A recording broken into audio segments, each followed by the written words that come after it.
Describe a speech you gave or describe a talk you gave to a group of people. When and to whom you gave the speech, what was the speech about, why you gave the speech, and how did you feel about it? I have not delivered many speeches in my life, but there was a memorable experience I had, and there was a book fair and it was organized by our school authority. Our school principal selected only 2 students from our schools to give a speech in front of the guest, and I was chosen from the class 9. And still now I remember that I had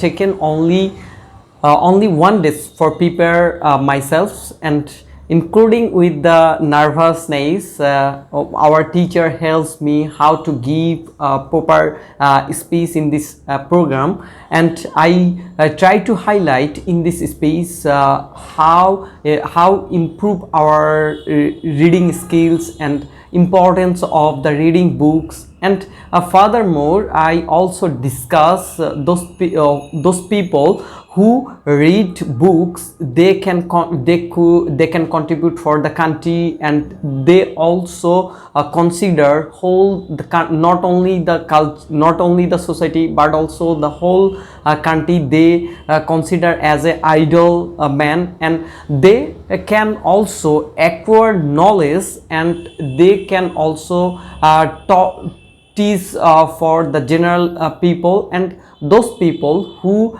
didn't agree or who didn't show the desire to read books, they stay far away from the light of the education. And instead of being the shy in the stage, I gave my speech confidently, and winning the first prize not only boosted my skills, and it also helps to increase my experiences. And still now I remember, and I never forget this memory until date.